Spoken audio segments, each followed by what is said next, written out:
E77। Headmaster Aronian ने सिर हिलाया। दिलचस्प पत्र। आप नहीं चाहते कि स्क्वायर डायलिन को उसके कार्यों के लिए दंडित किया जाए? हाँ सर, रूई ने सिर हिलाकर पुष्टि की। उसका निश्चित रूप से कोई नुकसान पहुंचाने का इरादा नहीं था और दुर्घटना वास्तव में उसकी गलती नहीं थी। मुझे यकीन है कि मैं हर उस मार्शल स्क्वायर से ऐसी ही प्रतिक्रिया करवा सकता हूं जो मेरी उस क्षमता से अवगत नहीं था। आप कर सकते हैं, है न? हेडमास्टर अरोनियन ने ठहाका लगाया। मुझे पूरा विश्वास है कि मैं ये कर सकती हूँ, रूई ने आत्मविश्वास दिखाते हुए पुनः कहा। सच तो यह है कि उसे इस बात का बिल्कुल भी पता नहीं था, लेकिन वह ये बताना चाहता था कि डायलिन की कोई खास गलती नहीं थी। आपके कथन पर विचार किया जाएगा। हालांकि न केवल मैं कोई वादा नहीं कर सकता, बल्कि मैं इस मामले पर किसी भी छात्र को कोई जानकारी नहीं दे सकता, हेडमास्टर अरोनियन ने दृढ़ता से कहा। मैं समझता हूँ, हेडमास्टर, मेरी बात सुनने के लिए आपका धन्यवाद। रूई ने आह भरी। वह स्क्वायर डायलिन के लिए अपील करने के अलावा कुछ और नहीं कर सकता था। जहां तक पत्र में उल्लिखित अन्य मामले का सवाल है, हेडमास्टर अरोनियन ने उस पर फिर से नज़र डाली। मुझे लगता है कि अब मेरे लिए अकादमी छोड़ने का समय आ गया है। मैं बस इस मामले पर आपसे सलाह लेना चाहता था, रूई ने पुष्टि की। पब फ्यूचर द्वारा विज्ञापन। हो, उन्होंने जवाब में ठहाका लगाया। मेरे पास आपको वही करने के लिए प्रोत्साहित करने के अलावा कोई सुझाव नहीं है जो आपको सबसे अच्छा लगे। मैं समझ गया, रूई ने धीरे से कहा। ऐसी स्थिति में मैं जल्द से जल्द स्नातक होना चाहूँगा। ठीक है तो, हेडमास्टर अरोनियन ने सिर हिलाया। इसकी व्यवस्था की जा सकती है। स्नातक होने के बाद आपका लन लाइसेंस एक पूर्ण मार्शल लाइसेंस में बदल जाएगा और अकादमी में दाखिला लेने के समय आपने जो कर्ज लिया था, वह मार्शल यूनियन के साथ आपके द्वारा हस्ताक्षरित नए अनुबंध में प्रभावी होगा। आपको अनुबंध की शर्तें याद हैं, है न? 50-50 बंटवारे की मेरी कमाई का 1/4 हिस्सा मार्शल यूनियन को जाता है जब तक कि कर्ज चुकाया नहीं जाता है, रूई ने आह भरते हुए सिर हिलाया। इसका मतलब ये था कि उसे हर मिशन के लिए दिए जाने वाले कुल कमीशन का सिर्फ 37.5% ही मिलेगा, जिसे उसने सफलतापूर्वक पूरा किया। इस मामले में अच्छी बात यह थी कि मार्शल यूनियन ने कर्ज पर कोई ब्याज नहीं लिया। जब तक रूई ने उधार ली गई राशि का पूरा भुगतान कर दिया, तब तक कर्ज को चुका हुआ माना जाता था। सतह पर यह एक अजीब नीति थी, लेकिन रूई को इसका कारण समझ में आ गया। मार्शल अकादमी का मूल और सबसे महत्वपूर्ण लक्ष्य जितना संभव हो सके उतने सक्षम मार्शल आर्टिस्ट तैयार करना था, न कि जितना संभव हो उतना पैसा कमाना। युवा स्नातकों को क्रूर ब्याज दर पर अपंग बनाना जो वर्षों में चक्रवृद्धि होगी और उन्हें एक दशक से अधिक समय तक घुटन देगी, मार्शल यूनियन का उद्देश्य नहीं था। ऐसी नीति लागू करने से इन युवा मार्शल आर्टिस्ट की शक्ति कम हो जाएगी क्योंकि वे कर्ज के बोझ तले दबे होने के कारण तकनीक और प्रशिक्षण संसाधन खरीदने में असमर्थ हो जाएंगे।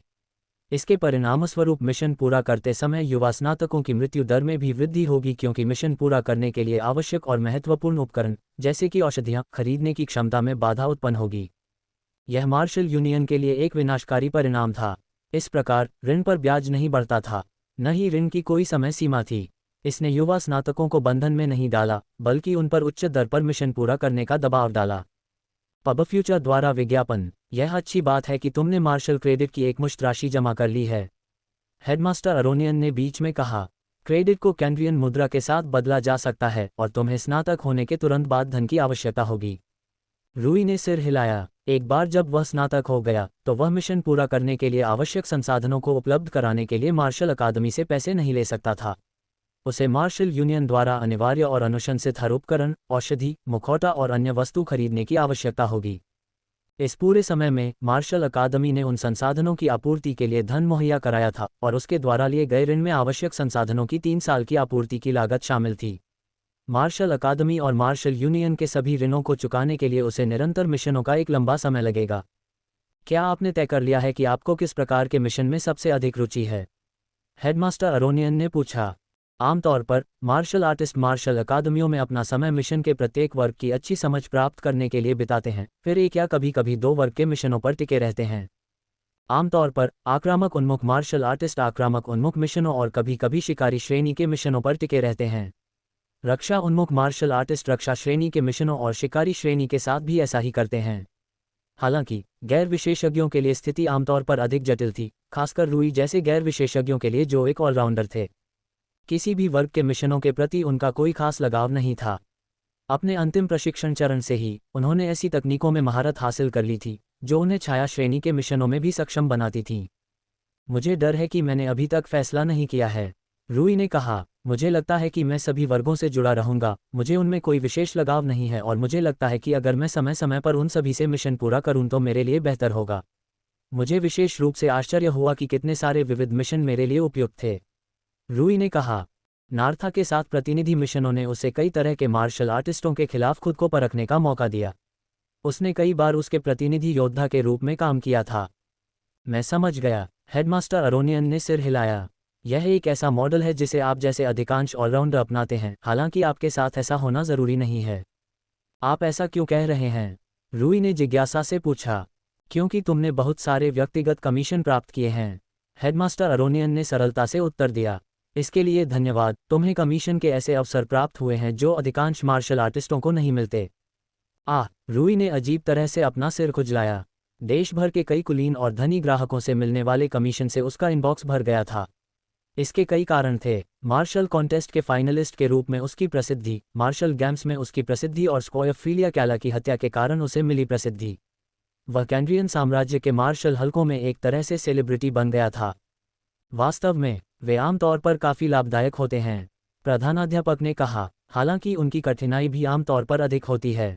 हालांकि मुझे व्यक्तिगत मिशनों में आनंद आता है, लेकिन मैं अंतर्राष्ट्रीय मिशनों को अधिक पसंद करता हूं, रूई ने कहा।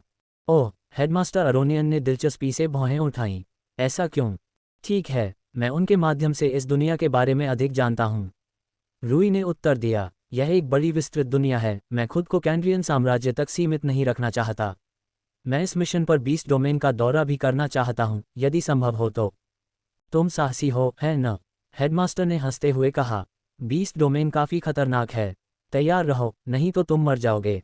मैं करूंगी, हेडमास्टर जी, रूई ने सिर हिलाया। खुशमिजाज हेडमास्टर ने कुछ देर तक रूई का मजाक उड़ाया, फिर उनकी बातचीत रुक गई। उन्होंने रूई के ग्रेजुएशन जैसे कुछ और महत्वपूर्ण मुद्दों पर चर्चा की। उसके बाद हेडमास्टर ने रूई को विदाई देते हुए अपनी बात समाप्त की। न केवल इन मामलों में, बल्कि पिछले 3 वर्षों में आपकी हर मदद के लिए धन्यवाद। रूई ने सच्चे सम्मान और कृतज्ञता के साथ सिर झुकाया। पब फ्यूचर द्वारा विज्ञापन। हो, बिल्कुल नहीं, हेडमास्टर अरोनियन, सावधान रहो और कभी मत भूलना, हमेशा अपने मार्शल पद पर सच्चे रहो। हाँ सर, रूई ने सिर हिलाया। अलविदा। वह हेडमास्टर के दफ्तर से बाहर निकला और राहत की सांस लेते हुए अपने सिर पर मालिश करने लगा। हेडमास्टर अरोनियन एक खुशमिजाज इंसान थे, लेकिन एक मार्शल मास्टर के तौर पर उन्होंने रूई पर जो दबाव डाला, वह कम नहीं था। रूई को लगा जैसे उसके कंधों से कोई बोझ उतर गया हो। अब क्या होगा? उसने आश्चर्य से पूछा। वह अपने विचारों में डूबा हुआ अकादमी में इधर उधर घूमता रहा। उसका ध्यान स्क्वायर डायलन के साथ हुए मुकाबले पर चला गया। उस मुकाबले में उसने अपने नए युद्ध कौशल के बारे में बहुत कुछ सीखा था, क्योंकि उसे एक ऐसे प्रतिद्वंद्वी का सामना करना पड़ा था जो वास्तव में उससे मुकाबला कर सकता था और उसे बुरी तरह हरा सकता था, हालांकि वह अपनी उम्मीद से कहीं ज़्यादा बुरी तरह हार गया था। फिर भी इससे बहुत सारे निष्कर्ष निकाले जा सकते थे। माइंड मिरर मस्तिष्क वास्तव में कुछ और ही है। उस तकनीक को खरीदना मेरे लिए बिल्कुल सही कदम था। वह आमतौर पर अपनी तारीफ नहीं करता था, लेकिन माइंड मिरर सिम्बियोट इतनी असाधारण रूप से शक्तिशाली और संगत तकनीक साबित हुई कि इसे खरीदना शायद उसकी अब तक की दूसरी सबसे महत्वपूर्ण तकनीक थी। बेशक शीर्ष स्थान माइंड पैलेस तकनीक को मिला, जो एकमात्र कारण था कि वॉइड एल्गोरिदम पहले स्थान पर व्यवहार्य था। उन्होंने तकनीक की ग्रेड 10 कठिनाई की अधिकांश कठिनाई को भी पार कर लिया था। एकमात्र मौजूदा नकारात्मक प्रभाव उनकी नींद न आने की सहनशीलता थी। उन्होंने आह भरी क्योंकि उन्हें दर्दनाक रूप से याद आया कि यह आखिरी बार होगा जब वह 6 महीने में 6 तकनीकें खरीद और मास्टर कर सकेंगे। पब फ्यूचर द्वारा विज्ञापन। वह स्पष्ट रूप से महसूस कर सकता था कि सेकेंडरी ब्रेन ने उसके मस्तिष्क पर स्थायी रूप से कितना दबाव डाला था जब से उसने अपना माइंड एम्बेड पूरी तरह से पूरा किया था। आमतौर पर सिम्बियोट के मेजबान को कुछ अतिरिक्त घंटों के लिए सोने की आवश्यकता होती है ताकि मस्तिष्क उस आराम के समय का उपयोग उस थकान से उबरने के लिए कर सके जो माइंड मिरर सिम्बियोट ने उसके मस्तिष्क पर डाला था। हालांकि उसका दिमाग अतिरिक्त नींद की आवश्यकता के बिना तनाव को सहन करने में सक्षम था। हालांकि अब वह बिना सोए लंबे समय तक नहीं रह पाएगा। फिर भी यह इसके लायक था। रूई ने अपना सिर हिलाया। जिस पूर्णता के साथ उसने वॉइड एल्गोरिदम का उपयोग किया, उसमें केवल वृद्धि ही इसके लायक थी। लेकिन उसके युद्ध कौशल में समग्र वृद्धि छोटी नहीं थी। अपने वर्तमान कौशल के साथ रूई वास्तव में अपने साथियों से अलग था। हालांकि माइंड मिरर सिम्बियोट ही एकमात्र ऐसी चीज़ नहीं थी जिस पर उन्होंने अपने प्रशिक्षण चरण में महारत हासिल की थी।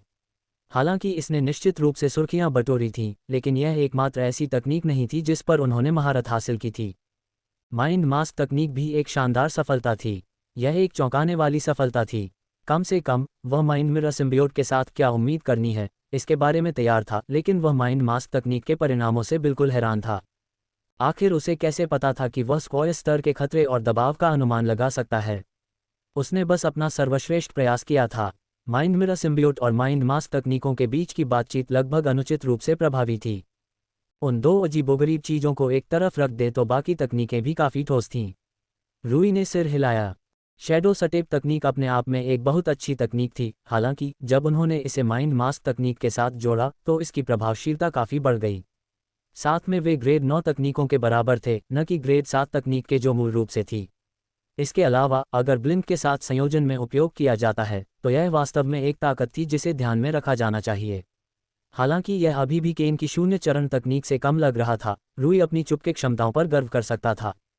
अंतिम श्वास तकनीक भी प्रभावी थी।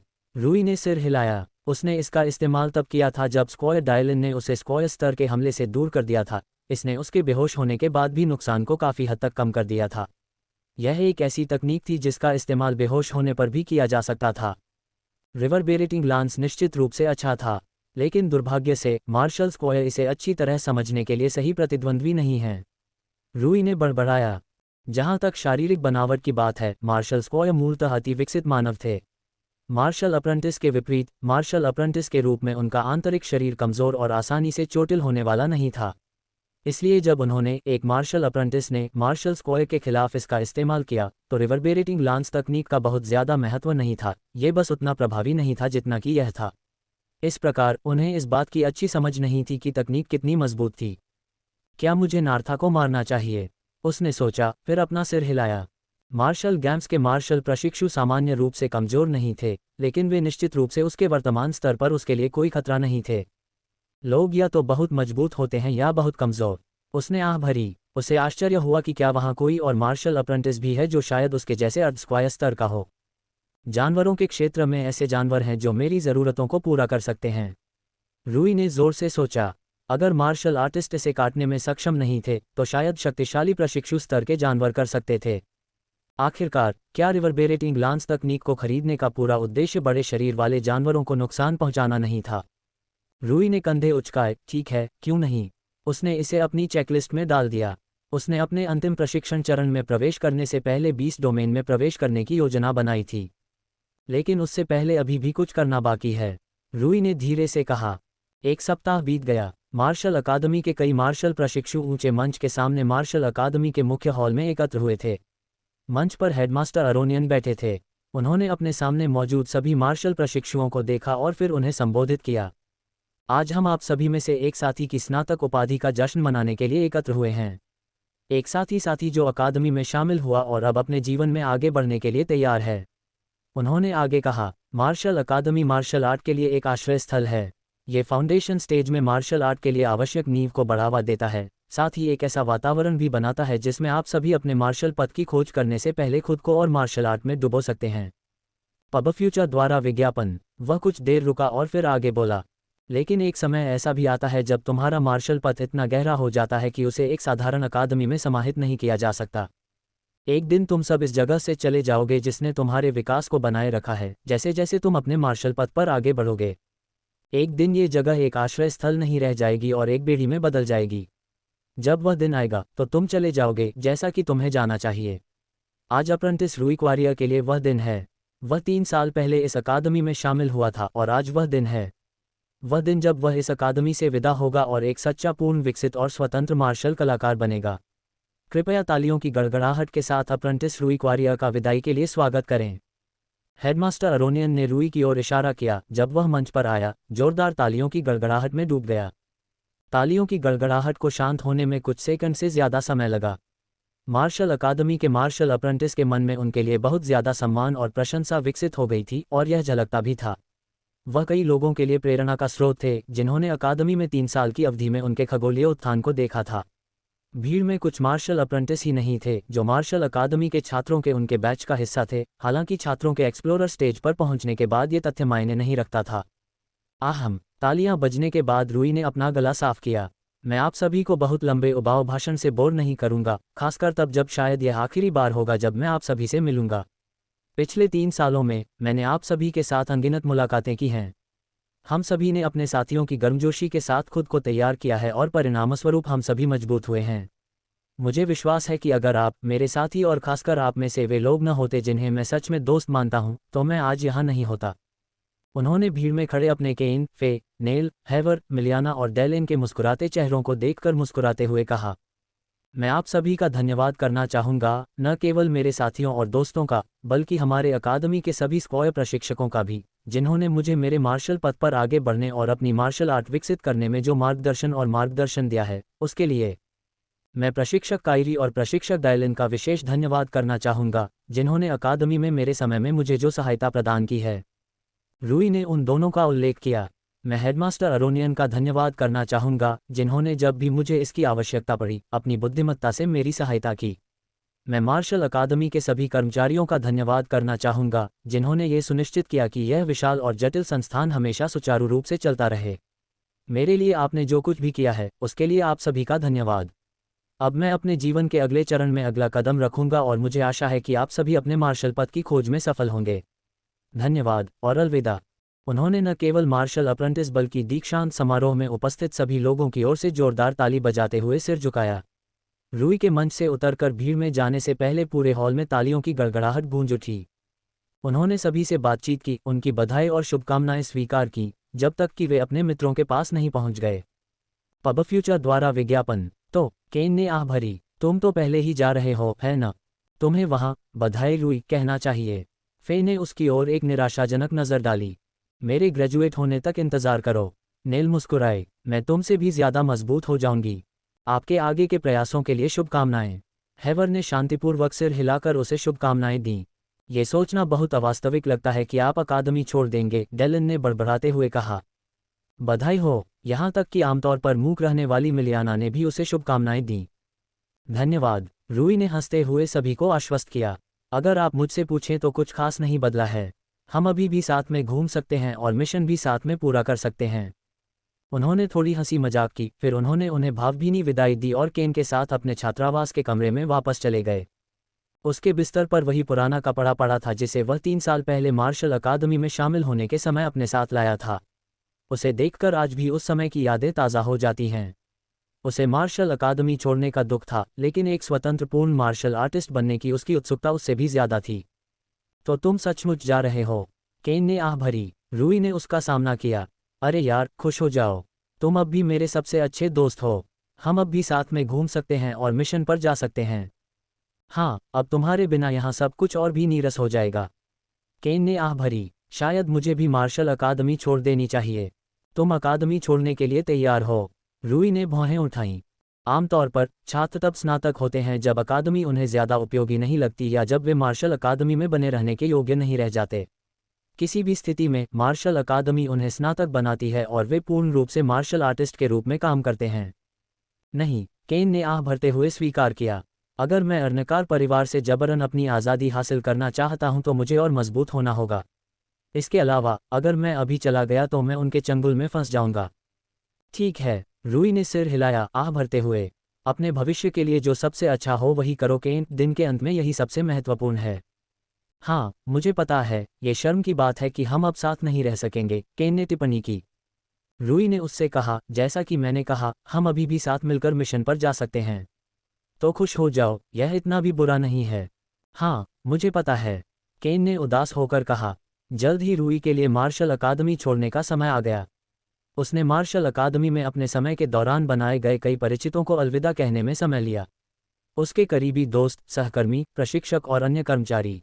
अंत में वह गेट पर खड़ा था, जाने के लिए तैयार। यार, रूई ने बड़बड़ाते हुए कहा, मुझे इस जगह की याद आएगी। वह मुड़ा और मार्शल अकादमी के द्वार से आगे चला गया। अब वह छात्र नहीं था। अब से वह एक पूर्ण स्वतंत्र मार्शल आर्टिस्ट था, और अब पिछले कुछ सालों में उस पर जो कर्ज का बोझ था, वह वास्तव में उसके कंधों पर नहीं डाला जाएगा। उसके जाने से पहले ही कुल राशि की गणना करके उसे दे दी गई थी, और यह इतनी बड़ी राशि थी कि उसे इतने कम समय में चुकाया नहीं जा सकता था। अभी के लिए मुझे स्वतंत्र रहने के बारे में भूल जाना चाहिए। रूई ने अपना सिर हिलाया। वह तुरंत क्वारियर अनाथालय की ओर दौड़ पड़ा। कम से कम जब तक वह अपना सारा कर्ज नहीं चुका देता, वह यहीं रहेगा। रूई को क्वारियर अनाथालय पहुंचने में ज़्यादा समय नहीं लगा। गेट पर पहुंचते ही उसका स्वागत किया गया। रूई, जब वह अनाथालय पहुंचा तो एलिस ने जोर से चीखते हुए उसे गले लगाया। तुम बहुत बड़े हो गए हो। Ads bye pub future. धन्यवाद, रूई ने कहा। तुम्हें भी देखकर अच्छा लगा एलिस। तुम मेरा गला घोंट रही हो, तुम्हें पता है। आहे, मेरी बुरी हालत, मेरी बुरी हालत। उसने रूई को छोड़ते हुए हंसते हुए कहा। अंदर आओ, मुझे बहुत खुशी है कि तुम वापस आ गए। रूई ने उसे एक मनोरंजक मुस्कान के साथ अंदर खींच लिया, जबकि अनाथालय के अन्य सदस्य भी उसके पास आ गए। क्वारिया अनाथालय के बच्चे और वयस्क जल्दी से उसके पास आ गए और उसका स्वागत किया। अकादमी से स्नातक होने पर बधाई। फेरियन ने मुस्कुराते हुए रूई को गले लगाया। हे, तो अब आप एक पूर्ण मार्शल आर्टिस्ट बन गए हैं, है ना? नीना मुस्कुराए। बधाई हो रूई, जूलियन ने मुस्कुराते हुए स्वागत किया। तुम वाकई बहुत आगे आ गए हो। बड़े भाई मैक्स और माना ने उनका अभिवादन किया और बच्चों ने भी उनका अभिवादन किया। आप वापस आ गए, हमें मार्शल आर्ट सिखाए। ठीक है, रूई हंसी। आखिरकार आप सभी के साथ वापस आकर अच्छा लगा। रूई, लशारा ने उसे पुकारा। माँ, रूई उसकी ओर चली गई। मेरे प्यारे बच्चे, उसने उसे गले लगा लिया। वह तब तक झुका रहा जब तक कि वह संतुष्ट नहीं हो गई। उसने उसे जाने दिया। तुम यहीं रहोगी निकट भविष्य के लिए, निश्चित रूप से, रूई ने पुष्टि की। अनाथालय ने कुछ समय तक उसकी खुशामद की, फिर अंततः उसे छोड़ दिया। एड्स बाय पब फ्यूचर। ओह, वह सोफे पर गिर पड़ा। तो जूलियन उसके सामने बैठा था। अब आगे क्या करने की योजना है? वास्तव में कुछ भी ज्यादा नहीं बदला है। रूई ने कंधे उचका दिए। मुझे नहीं लगता कि मैं स्क्वायर दायरे से बहुत दूर हूं और यही मेरा तात्कालिक लक्ष्य है। मैं समझ गया। जूलियन ने चाय की चुस्की ली। क्या कर्ज आपको बहुत ज्यादा परेशान करेगा? रूई ने सोचा। मुझे लगता है कि यह मुझे कुछ हद तक बाधित करेगा, लेकिन इससे बहुत ज्यादा बदलाव नहीं आएगा। दिन के अंत में, मैं अभी भी मिशन पूरा करने की योजना बना रहा हूं और चाहे मैं कर्ज में हूं या नहीं, इसमें कोई बदलाव नहीं होगा। जूलियन ने पूछा, प्रशिक्षण और विकास संसाधनों की लागत के बारे में क्या? पहले, प्रशिक्षण और विकास संसाधनों की लागत तकनीकों तक पहुंच प्राप्त करने की लागत के अलावा मार्शल अकादमी द्वारा वहन की जाती थी। रूई बस अंदर जा सकता था और अपनी मनचाही तकनीकें खरीद सकता था और तुरंत ही प्रशिक्षण उपकरण और संसाधनों के साथ प्रशिक्षण शुरू कर सकता था, जिसकी उसे ज़रूरत थी, जबकि एक अनुभवी मार्शल स्क्वायर द्वारा निर्देशित किया जा रहा था, जिसके पास उन विशेष तकनीकों के प्रशिक्षण और महारत के साथ मार्शल प्रशिक्षुओं का मार्गदर्शन करने का बहुत अनुभव था। वह बिना किसी चिंता के दुनिया में अपनी पसंद की सभी कायाकल्प औषधियों का उपयोग कर सकता था। ठीक है, रूई ने अजीब तरीके से अपना सिर खुजलाया। ये पहले से कहीं ज्यादा मुश्किल होने वाला है। मार्शल यूनियन ने मूलतः मार्शल अकादमी के समान ही संसाधन उपलब्ध कराए, लेकिन उन सभी के लिए मार्शल प्रशिक्षुओं को बहुत अधिक कीमत चुकानी पड़ी। ये संसाधन सस्ते नहीं थे। शुक्र है, मेरे प्रशिक्षण और विकास के लिए संसाधनों की जरूरतें काफ़ी कम हो गई हैं, उन्होंने जूलियन से कहा। ओह, जूलियन ने भौहें सिकोड़ी। ऐसा क्यों? रूई ने जूलियन को माइंड मिरर सिम्बियोट के बारे में सब कुछ बताया। आकर्षक। जूलियन की आंखें दिलचस्पी से चमक उठीं। ये बहुत उल्लेखनीय है। मैं सिम्बियोटिक मार्शल आर्ट के बारे में जानता हूं, लेकिन मैंने माइंड मिरर सिम्बियोट के बारे में पहले कभी नहीं सुना। ये जानना वाकई चौंकाने वाला है कि ऐसे चरम सिम्बियोट मौजूद हैं। हाँ, रूई ने सिर हिलाया। मैं भी बहुत हैरान था। उस स्थिति में, प्रशिक्षण और महारत की कम गति वास्तव में पूरी तरह से समयबद्ध हो सकती है। जूलियन ने अनुमान लगाया। चूंकि अब आपके पास मुफ्त में प्रशिक्षण लेने की क्षमता नहीं है, इसलिए ये काफ़ी संभावना है कि आप जो कर्ज उठा रहे हैं, वह भी आपको अपनी पिछली गति से प्रशिक्षण लेने से रोकेगा। इसलिए आपकी वित्तीय बाधाएं आपकी मानसिक बाधाओं से मेल खाती हैं। रूई ने सिर हिलाया। सच है, यह उन विचारों में से एक है जिसे मैंने अपने पिछले प्रशिक्षण चरण के लिए माइंड मिरर सिम्बियोट को चुनते समय सोचा था। मुझे पता था कि प्रशिक्षण चरण समाप्त होने के बाद मैं मार्शल अकादमी छोड़ दूंगा। इस प्रकार, यह मेरी ऋण बाधाओं के साथ बहुत अच्छी तरह से मेल खाता था और मैं उस क्षमता को बर्बाद करने से बचूंगा जिसका उपयोग तेजी से मजबूत होने के लिए किया जा सकता था। यह आपकी बहुत बुद्धिमानी है। जूलियन ने सिर हिलाया। दोपहर के भोजन का समय होने से पहले दोनों ने काफ़ी देर तक बातचीत की। क्वारिया अनाथालय में कुछ दिन बिताए क्योंकि उसे वहां बसने में समय लगा। क्वारिया अनाथालय में काम करने वाले वयस्कों की संख्या में रूई के बचपन से ही वृद्धि हुई थी और जूलियन के वित्तपोषण और समर्थन के कारण ये बहुत बड़ा हो गया था। रूई को क्वारिया अनाथालय में अपना खुद का कमरा मिला, जिसकी उसे निश्चित रूप से ज़रूरत थी। हालांकि वह अपने परिवार से बहुत प्यार करता था, लेकिन वह मार्शल अकादमी में गोपनीयता का बहुत आदी हो गया था और अगर वह इससे बच सकता था तो छात्रावास के हॉल में वापस जाने के लिए तैयार नहीं था। पृथ्वी पर अपने पिछले जीवन में भी उसने अपनी निजता को बहुत महत्व दिया था। अपने दूसरे जीवन के शुरुआती वर्षों में उसने स्वेच्छा से छात्रावास के हॉल को सहन किया था क्योंकि वह अभी भी एक बच्चा था। लेकिन अब वह एक योगदान देने वाला वयस्क था और उसे अपना खुद का कमरा रखने का अधिकार था। उसका मार्शल आर्टिस्ट होना भी काफ़ी मददगार था क्योंकि मार्शल आर्टिस्ट को मानव समाज में एक विशेष दर्जा प्राप्त था। कुछ दिनों तक क्वारिया अनाथालय में रहने के अभ्यस्त होने के बाद उसने फैसला किया कि अब अपने मिशन को फिर से शुरू करने का समय आ गया है। वह उस दिन सुबह सुबह मिशन की तलाश में मार्शल यूनियन मुख्यालय की ओर चल पड़ा। माफ़ कीजिए, कमीशन विभाग में पहुंचने के बाद रूई ने एक कर्मचारी से कहा, क्या मैं अपने व्यक्तिगत कमीशन के इनबॉक्स तक पहुंच सकता हूं? बेशक, उसने जवाब दिया। क्या आपके अकाउंटर में कुछ गड़बड़ है? मेरा अकाउंटर? रूई ने भौहें सिकोड़ी। वह क्या है? आह, तुम्हें पता नहीं है?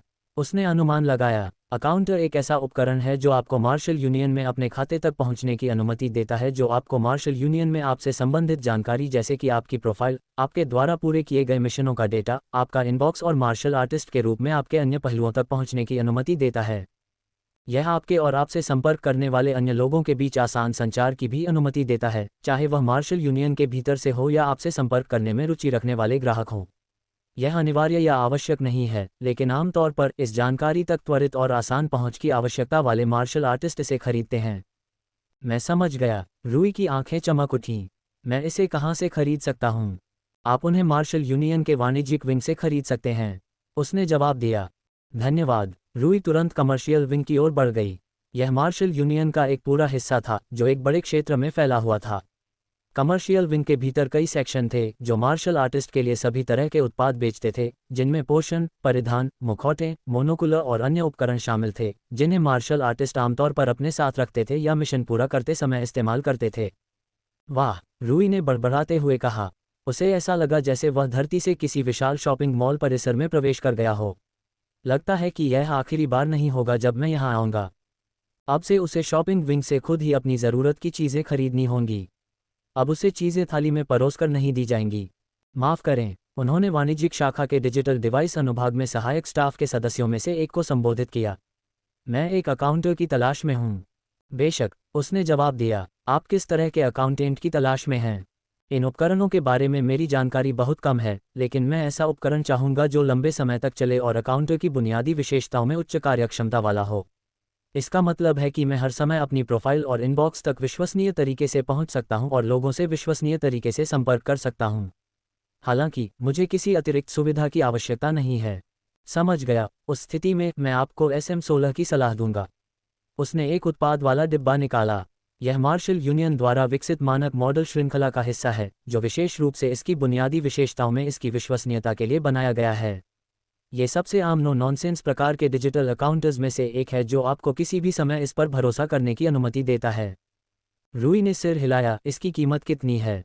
लगभग 93 सोने के सिक्के और 7 चांदी के सिक्के, उसने जवाब दिया। लगभग 2440 मार्शल क्रेडिट। रूई ने कीमत देखकर थोड़ा आश्चर्य व्यक्त किया, फिर अपना सिर थोड़ा हिलाया। इससे काफ़ी हद तक वही बात पुष्ट हुई जो उसे हमेशा से गूढ़ संसाधनों पर आधारित डिजिटल तकनीक के बारे में संदेह था। एक डिजिटल डिवाइस के लिए 53 सोने के सिक्के बहुत बड़ी रकम थे। एक सोने का सिक्का 10 चांदी के सिक्कों के बराबर था और एक चांदी का सिक्का 100 कांस्य सिक्कों के बराबर था। कैंड्रियन साम्राज्य के निचले तबके के लोग कांस्य और चांदी के सिक्के कमाते और खर्च करते थे। मध्यम वर्ग के नागरिक चांदी और सोने के सिक्के कमाते और खर्च करते थे, जबकि समाज का केवल उच्च वर्ग ही इस तरह के अकाउंटर जैसे एक डिजिटल डिवाइस पर 93 सोने के सिक्के खर्च करने का जोखिम उठा सकता था। इससे ये तथ्य पुष्ट होता है कि डिजिटल मुद्रा के उत्पादन की लागत बहुत अधिक है, इतनी अधिक कि इसे बड़े पैमाने पर उत्पादन के लिए व्यवहार्य नहीं बनाया जा सकता। ये काफ़ी हद तक संभव है कि डिजिटल डिवाइस को काम करने में सक्षम बनाने वाले गूढ़ यौगिकों की लागत मूल्यवान और असामान्य थी। ये वास्तव में एकमात्र संभावित कारण था कि एक डिजिटल डिवाइस के लिए लगभग 100 सोने के सिक्के खर्च हुए, जबकि पृथ्वी पर उसे $50 से अधिक की लागत नहीं आती। जैसे ही उसने खरीदारी की, उसने तुरंत डिवाइस सेट कर दिया और उसे अपने खाते में पंजीकृत कर दिया, तथा उसे इसका उपयोग करने का तरीका भी बताया। डिस्प्ले तकनीक पृथ्वी की डिस्प्ले तकनीक जितनी परिष्कृत नहीं थी, लेकिन इसने अपना उद्देश्य पूरा किया। पृथ्वी की हाई डेफिनेशन डिस्प्ले तकनीक की तुलना में ये थोड़ी टेढ़ी मेढ़ी और खुरदरी थी। उद्धरण चिन्ह ... और इस तरह से आप अपना इनबॉक्स देखते हैं। उसने अपनी व्याख्या पूरी की। इसमें ऊर्जा सेल होते हैं जिन्हें समय समय पर बदलने की ज़रूरत होती है। यह अनुशंसा की जाती है कि आप एक अतिरिक्त सेल खरीदें और इसे हर समय अपने पास रखें ताकि अगर किसी महत्वपूर्ण समय में सेल खत्म हो जाए तो आप इसे आसानी से बदल सकें। इसकी वारंटी 3 महीने की है, इसलिए इस बात का भी ध्यान रखें। सेल की कीमत कितनी है? रूई ने पूछा। लगभग 25 स्वर्ण सिक्के, उसने सीधे उत्तर दिया। उद्धरण चिन्ह डॉट डॉट डॉट उद्धरण चिन्ह।